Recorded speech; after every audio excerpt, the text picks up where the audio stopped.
Sir बताएं, कल के जो प्रेग्नेंट लेडी थी जो केस हॉस्पिटल डोडा के अंदर हुआ कल, तो उसके बारे में बताएं विस्तार से, क्योंकि उनके बहुत सारे एलिगेशंस जो है हॉस्पिटल के ऊपर लगाए गए हैं कि वहाँ पे स्टाफ नहीं था, वहाँ पे डॉक्टर्स की लापरवाही के कारण ये चीज़ें सामने आई हैं। तो क्या बताएंगे इसको? देखिए, पहले तो मैं दुख प्रकट करता हूँ इस फैमिली के लिए जिनकी एक जवान लेडी जो और जिसके पेट में एक बच्चा था वो इंट्रायूटेरिन डेथ हो गई है। तो बड़ा खेद है हमें इस बात का कि ये प्रिवेंटेबल डेथ थी और ऐसा होना नहीं चाहिए था।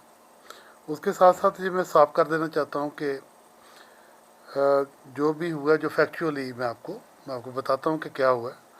ये पेशेंट जो 33 साल की है, निर्जला देवी जी, ये चिराला की रहने वाली, ये कल हमारे पास आई हैं 10:20 पे। और ये चौथी प्रेगनेंसी थी इस फीमेल को। और इनके जो सिम्टम थे जब हमारे पास आई हैं तो इनको सांस फूली हुई थी, इनको खांसी थी और बुखार था। इमीडिएटली उसी वक्त हमारे जो डॉक्टर ऑन ड्यूटी हैं उन्होंने इसको देखा। अनफॉर्चुनेटली जो हमें रिकॉर्ड्स जो अवेलेबल हैं उस हिसाब से प्रेगनेंसी में कभी कहीं इनका चेकअप नहीं हुआ था। और जैसा कि ज़रूरी है कि हर प्रेगनेंसी में कम से कम 4 या 5 या 4 से ज़्यादा जो है वो चेकअप रहते हैं, चाहे वो प्राइमरी हेल्थ सेंटर में हो या CSC में हो या किसी बड़े हॉस्पिटल में हो। तो ये एक किस्म से अनबुक्ड प्रेगनेंसी थी। वहाँ आने के बाद जब उसको चेक किया गया तो ये देखा कि जो बच्चे की जो फीटल हार्ट साउंड्स हैं वो जो नहीं मिली है। उसके बाद इस पेशेंट को 10 मिनट के बाद हमारे कंसल्टेंट डॉक्टर आलिया ने देखा है। और इसी दौरान चेकअप करते हुए जब उनके वाइटल्स देख रहे थे तो इस औरत को फिट पड़े। और ये कहा जा सकता है कि जो फिट हैं ये शायद एक्लेम्सिया की निशानी हो सकते हैं। एक्लेम्सिया एक बड़ी गंभीर समस्या है, प्रेग्नेंट फीमेल्स में होती है, जो कि समय पे जिसका अगर पकड़ा ना जाए तो एक गंभीर रूप ले लेती है और काफ़ी समय जो प्रेग्नेंट वुमेन है उसकी जान भी जा सकती है।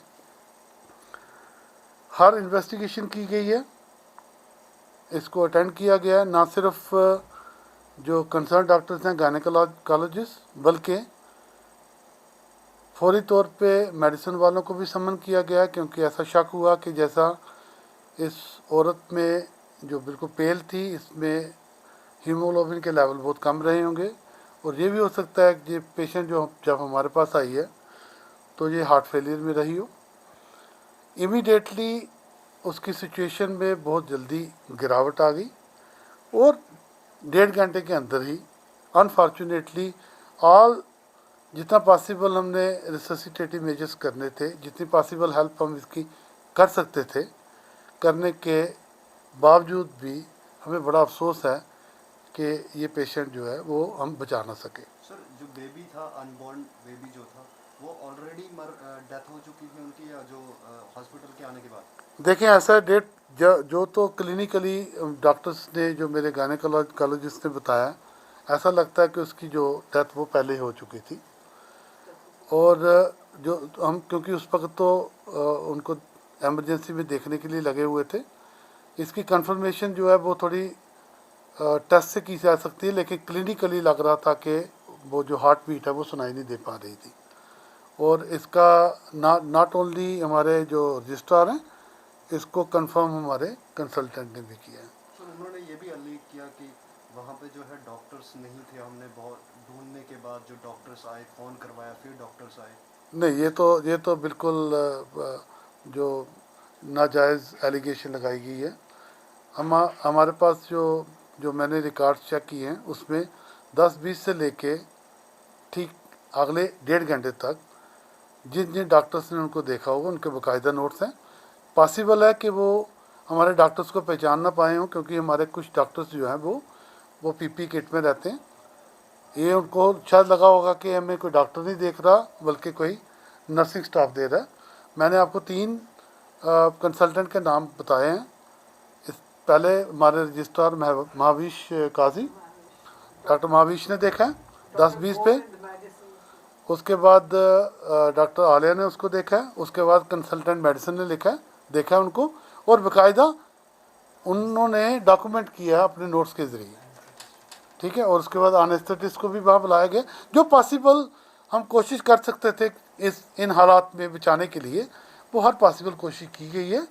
और किसी किस्म की नेगलिजेंस का मैं नहीं समझता कि कोई ऐसा स्कोप है जो हमारे डॉक्टर्स के ऊपर लगाया जा सकता। और भी लोग जो है वो एलिग करते हैं ये चीज़ की स्टाफ की कमी है वहाँ पे स्टाफ नहीं होता, डॉक्टर्स वहाँ पे नहीं होते, और भी बाकी लोगों ने भी ये चीज़ हमसे बताई है।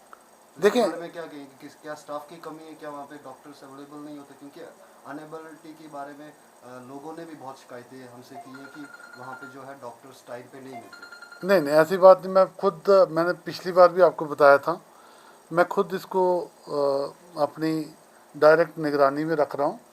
और हफ्ते में कम से कम एक बार मैं वहाँ पे ग्रैंड राउंड लेता हूँ। उसके बावजूद भी, जैसे मैं आज भी वहाँ दोपहर को पूरा ओपीडी का राउंड लेके आया हूँ, डॉक्टर्स की कमी है। लेकिन ये कहा जाए कि डॉक्टर्स जो प्रायोरिटी पे या इमरजेंसी पे नहीं मिलते, ये बिल्कुल गलत है। ये हो सकता है कि किसी का ऑपरेशन थोड़ा लेट हो जाए, वो मैं पहले भी आपको बता चुका हूँ कि क्योंकि हमारे पास लंबी लंबी लिस्ट है, हमारे पास एनेस्थीसिया के लोग थोड़े कम थे जो सपोर्ट करते हैं सर्जिकल ब्रांचेस को। आने वाले समय में हम कोशिश कर रहे हैं, और हमारे फाइनेंशियल कमिश्नर भी बड़े बिल्कुल हमारा साथ दे रहे हैं, सपोर्ट कर रहे हैं। मुझे लगता है जल्दी ही हमें थोड़े और ह्यूमन रिसोर्स मिल जाएगा।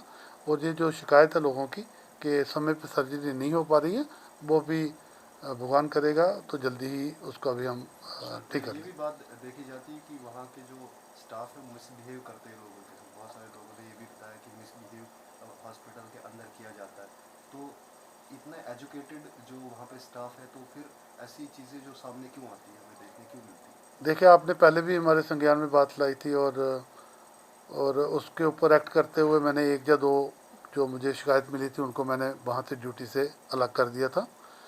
मैं फिर एक बार मेडिकल सुपरिटेंडेंट के साथ मिलके इसको एक बार फिर देखूँगा, और कोई अगर ऐसा कोई बदतमीज़ी करता पकड़ा गया तो उसके ऊपर जो डिसिप्लिनरी एक्शन है वो ली जाएगी। कोशिश करेंगे कि हम उनको एक बार फिर सेंसिटाइज करेंगे, ये बताएंगे कि हमारे पास जो आते हैं वो परेशानी में आते हैं, दुविधा में आते हैं, और कोई भी अगर आता है तो उनके साथ अच्छा बिहेवियर किया जाए। तो एक बार फिर उनके साथ बात करेंगे, बातचीत के ज़रिए उनको सेंसिटाइज करेंगे, और कोशिश करेंगे कि ऐसी कोई अगर हरकत किसी ने की है तो उसको दूर किया जा सके। Sir thank you very much हमारे साथ बात करने के लिए। Thank you.